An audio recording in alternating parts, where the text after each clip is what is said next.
Hi everyone, welcome. We're down here in my wormery, and in front of us we've got a couple worm bins that have European nightcrawlers living in them.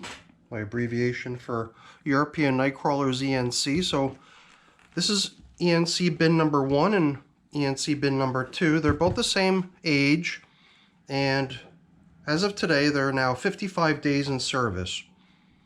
And 10 days ago we were in here to initiate a novelty item test. Something I've already tried a few times in some of my other worm bins in the past, which is the composting of fabrics. And in case you weren't aware, a few different types of fabrics can be composted. Basically, any sort of fabrics that are manufactured out of natural materials, such as wool or silk, or in the case of these systems, they're in the process of composting cotton t-shirts, one of which you can actually, over here in bin number 1, see a little trace of poking out of the side. So after 10 days, I'm curious to see how they're coming along. I would imagine that there's not going to be a whole lot of progress visible yet on the breakdown of the cotton fabric in these bins. What I'm removing here are a couple of coffee filters. I use coffee filters just to indicate to myself where I last fed. Not because my memory is so bad that I would forget where I last fed. I mean, for that matter, I pretty much always just feed down the middle. So it's pretty much kind of a tradition to use feeding zone indicators in my systems. Kind of just gives me an excuse to keep using coffee filters that would otherwise pile up day after day. So I guess my first observation here is that the worms have been busy, depositing nice fresh castings all over the top surface of this bin, corner to corner, wall to wall, everywhere fresh castings. That's always a good sign to me, at least, showing that the worms are not put off by entering any particular portion of the bin. There's no section of the bin that seems to be so dry that it would prevent, worm traffic and worm activity. I was a little bit concerned because when I put these t-shirts in here 10 days ago, I just threw them in here and they were dry. And then I did actually grab my squirt bottle, and I've got it here again just in case we need it. My squirt bottle is just like a pressurized tank. I just hit the little trigger and then out comes a nice steady stream of flowing water. I worried a little bit that perhaps these t-shirts going in dry, they might end up sucking a whole bunch of the moisture out of the system, leaving things uncomfortable for the worms. But so far I'm not getting the sense that it's really a problem here. I did actually, right after we dropped these in here, I did come in with the squirt bottle and I did attempt to actually dampen the t-shirts so that they wouldn't actually be dry after we covered up. So hopefully what we did there by spraying down the t-shirts with water, hopefully that was sufficient to create a comfortable material that the worms would not be opposed to exploring. And if they wanted to get at that last feeding that they received 10 days ago, they would have to explore the t-shirts, because what I did was I had the t-shirts wide open here. I laid in the food that they got last time, and I'm pretty sure what they got last time is the same thing that I bought down for them today, which is mainly potato peel. And there's little hints of other stuff mixed in here, but I believe that what we're giving them again today is mainly potato peel. So I was just curious to see if they were able to sense that there was a little treasure trove of food hidden within this t-shirt or within these t-shirts, and whether or not they entered the t-shirts to go for it. So now don't be impressed with this big huge hole. These t-shirts were already riddled with holes. So any sort of large holes you're going to observe on these t-shirts are most likely not caused by worm traffic. They're most likely just the state that they were in already when I placed them into these systems, full of holes. Here too, the whole back of the shirt had this big massive hole on it. These shirts I was using for, doing work out in the garden, for doing work on my car, stuff like that. So these t-shirts were getting pretty heavily used for just work around the house, and then I finally decided that they'd gotten to the point where it was time to kind of give up trying to continue using them for that purpose, and it seemed like maybe a good idea to bring them down here to the wormery and try feeding them to the worms. It looks like we must have also included coffee with the last feeding, because I believe that that's what we're seeing here. I mean, if you compare it to what you see out here on the top, which is basically worm castings, there's a distinct visible difference in the way they look.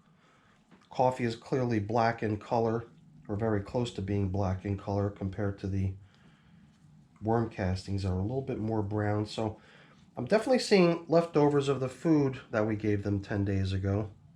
Usually when you give potato peel, they manage to nibble off the soft parts of the potato peel. So like here, for example, this is actually a chunk of potato. No peel on this at all. So I thought that I'd be able to just give you a quick example of, you know, how some of the potato actually comes along for the ride when you're peeling potato. And the worms always manage to work that stuff off first, and then over time they're able to break down the actual peel of the potato too. But it does seem like there's, I don't know, I kind of expected that the coffee would be the sort of thing that the worms would actually consume and do away with. My idea was to come in here, possibly find some potato peel, and just add more similar food. I don't want to get dissuaded from my game plan, so I believe I'm just going to kind of try follow through with what I was going to do. But I was also going to supplement the kitchen scrap type foods with a little extra stuff. So basically the foods came in here alone, but this time I also have my supply of leaves from outside. As you can see, this box was recently replenished, completely full box of leaves. So I thought that this time maybe we would actually combine the food with some leaves. And, you know, sometimes you have to kind of toss a coin and figure out what you want to call the leaves, whether they're just supplementary bedding or if you want to just consider them as more food. I guess it sort of depends on how damp they are and how hungry the worms are. If the leaves go in dry, maybe it'll take time for the stuff to dampen enough and soften up enough that the worms can begin nibbling on it. So, I don't know, I kind of figured maybe we would just use the leaves as sort of supplementary food / bedding to go hand in hand with the foods that we're giving them today. So let's just follow through with what I was going to do here, which is to just drop in a handful of leaves to complement the additional potato peels that they're getting today. No coffee today, and no replacement feeding zone indicators, no replacement coffee filters. Just the food. I'm even debating as to whether maybe it might make good sense to try to help these little dry leaves that we placed in here, kind of help them all along a little bit by moistening them rather than letting them go in here dry. I'm sure that the potato peel will kick off a little bit of moisture because it's frozen, and as it thaws it might let a little bit of moisture out, but I wouldn't want to have to rely entirely on the moisture content of potato peels to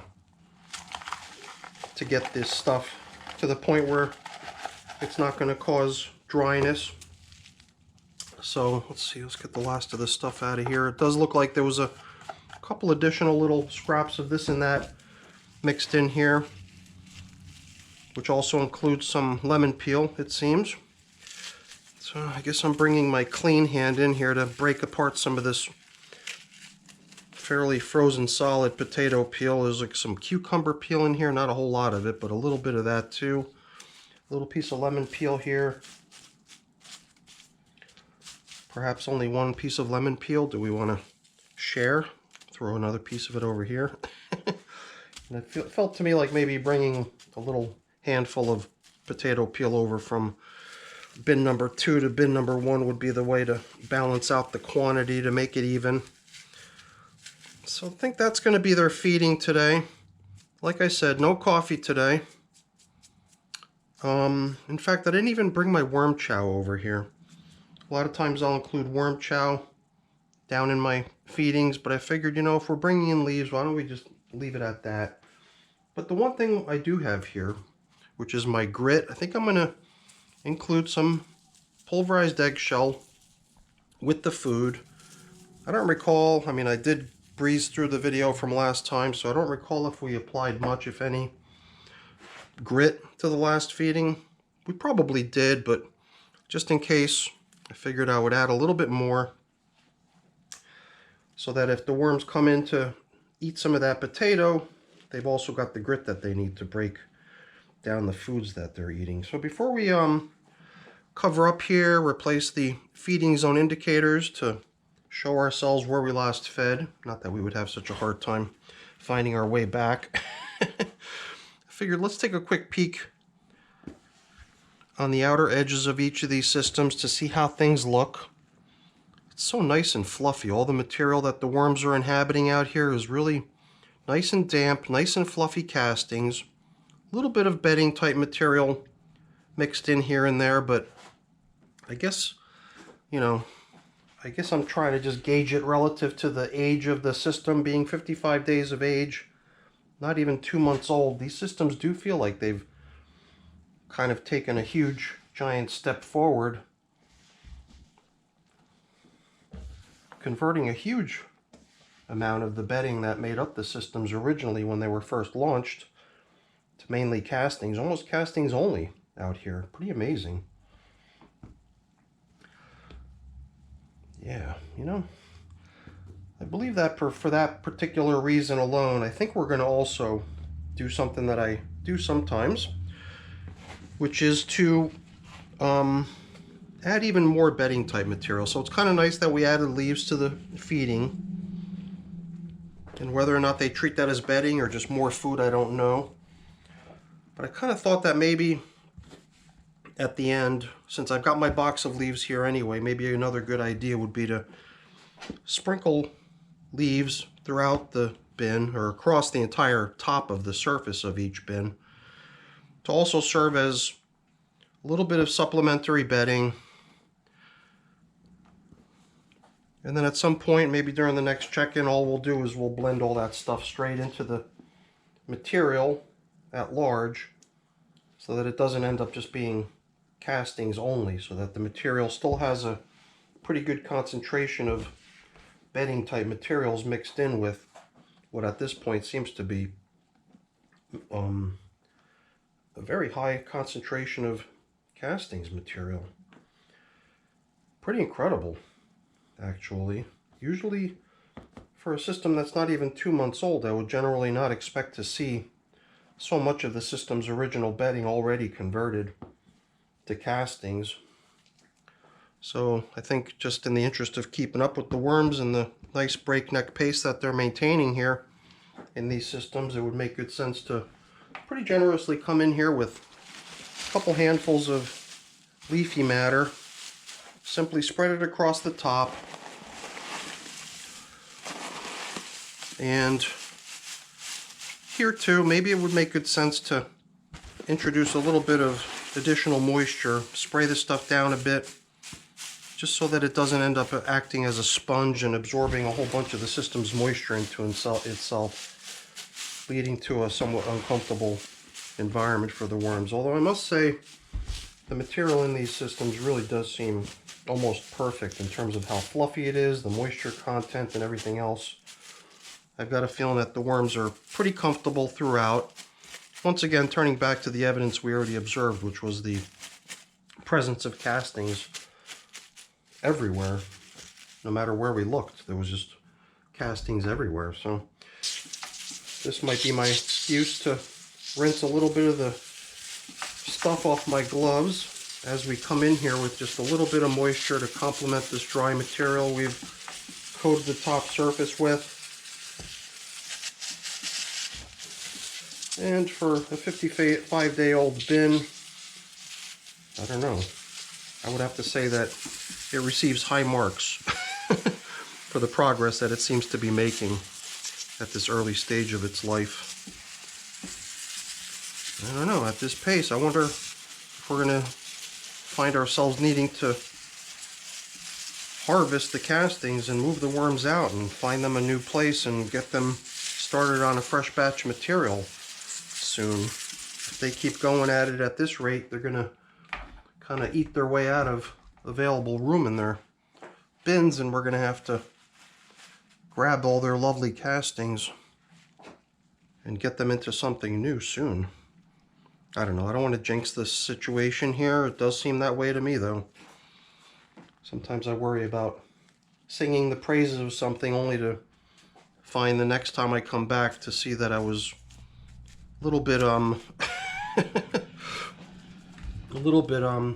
misled as to what's really going on. But I don't really see any reason for concern here. It does seem to me like things are working very nicely in both of these systems. The worms are doing great. And I'm just curious to see when we're going to start seeing some major signs of progress on those pieces of fabric. After 10 days only, it's realistic to expect very little progress on them at this point. And who knows, maybe the stuff we laid in there as food is not so interesting for them. Although, to me, it always seems like potato peels are pretty popular. The worms generally do seem to like this stuff. But for whatever reason, it did seem like the stuff was still lingering as leftovers with the coffee. Maybe it was only because of the fact that it had been tucked away so neatly inside those t-shirts that the worms just had a tough time even knowing that it was in there for them to go after. So that's it for our check-in with the now 55-day-old European nightcrawlers receiving feeding number 6. And, you know, early stages of t-shirt composting test. More to come on that in the future. We'll see how they do. All right, everyone. Hopefully you enjoyed the video. If you did, as always, please don't forget to leave me a quick thumbs up before you go. That's always really appreciated. And if you haven't done so already, please also consider subscribing to the channel. That's very much appreciated as well. All right, everyone. Thanks for watching. Have a great day. Bye now.